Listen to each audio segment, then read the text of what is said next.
বুলবুল ভাই, আসসালামু আলাইকুম, শুভ নববর্ষ। বুলবুল ভাই আজকে যে ঘটনা ঘটিয়েছেন, মানে প্রথম আলোতে তার যে ডিটেইল ইন্টারভিউ সেটা প্রকাশিত হয়েছে।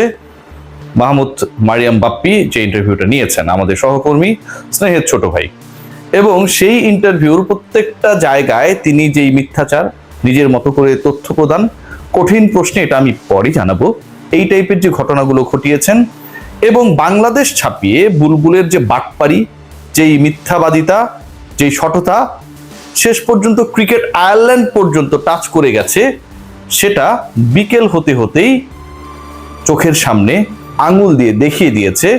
বুলবুল শুধু এই বঙ্গদেশে না, 1,47,570 বর্গ কিলোমিটারের যে ভূখণ্ড রয়েছে এই বাংলাদেশের টাউট বাটপার মিথ্যাবাদী না, তিনি এমন একজন ব্যক্তি যিনি বাংলাদেশ ছাপিয়ে আন্তর্জাতিক মানে নিজেকে উন্নীত করার জন্য ক্রিকেট আয়ারল্যান্ড নিয়েও ভাওতাবাজি, চাপাবাজি, বাটপারি কথাবার্তা বলেছেন।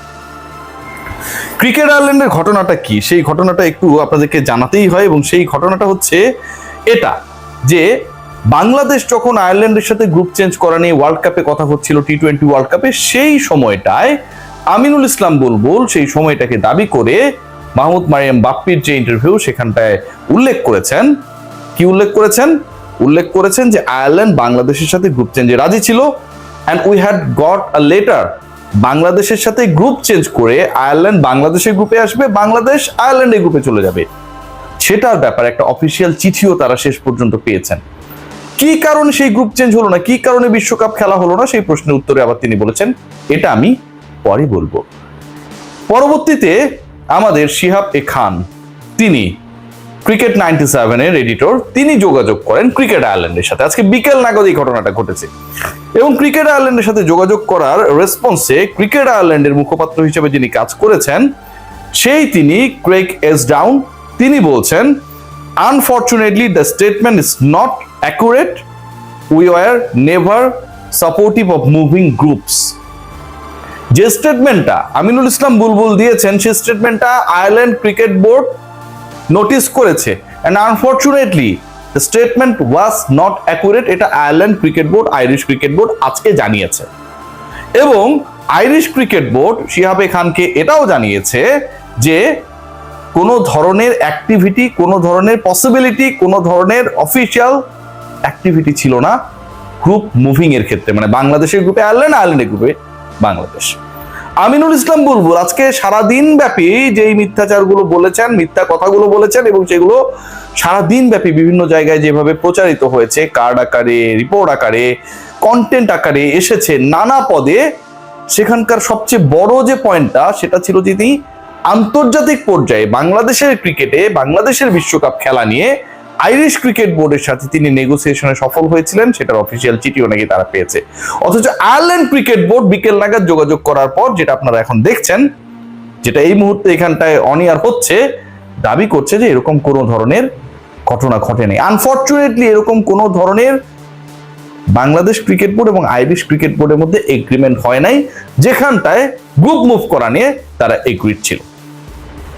আমিনুল ইসলাম বুলবুল তিনি এখন এমন একটা পর্যায়ে পৌঁছেছেন, সাইকোপ্যাথ বললে আসলে কম বলা হয়, আরিফুর রহমান বাবু ভাই, আমাদের শ্রদ্ধেয় বিশিষ্ট বয়োজ্যেষ্ঠ বর্ষিয়ান ক্রীড়া সাংবাদিক, তার ব্যাপারে তার সহকর্মীকে বলছেন যে আমার ইমেজটা ড্যামেজ করে দিল।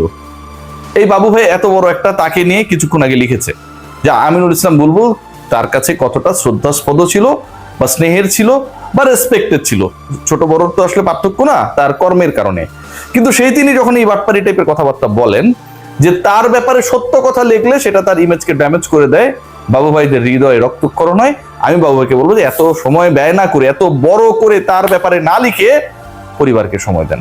আপনার সন্তান আছে, আপনার স্ত্রী আছে, তাদেরকে সময় দেন, ভালো থাকবেন, মনটা ভালো থাকবে, বাটপারদের নিয়ে চিন্তা করার কোনো দরকার নেই। আমিনুল ইসলাম বুলবুল আরো একটা ঘটনা ঘটিয়েছেন। সেই ঘটনাটা কি খেয়াল করে দেখবেন যে তিনি বলেছেন যে বাংলাদেশের ক্রিকেটাররা কেউই নাকি বলে নাই, সিরিয়াস ছিল না to play for the upcoming world cup. ওই সময়টার অনুযায়ী আপকামিং সেটা হবে। অথচ আমিনুল ইসলাম বুলবুল বাংলাদেশ জাতীয় দলের ক্রিকেটারদের ঘাড়ে এই দায়টা চাপানোর আগে তিনি বোর্ড প্রেসিডেন্ট হিসেবে তিনি সামনে গিয়ে বাংলাদেশ ক্রিকেট বোর্ডের অবস্থানটা, যে আমরা খেলবোই, না খেললে আমি ভাই আমার জায়গায় থাকবো না, আমি পদত্যাগ করব, আমি এই দায়িত্বে থাকবো না, যুদ্ধ করেছেন সেটা নাকি তিনি দেখাবেন না।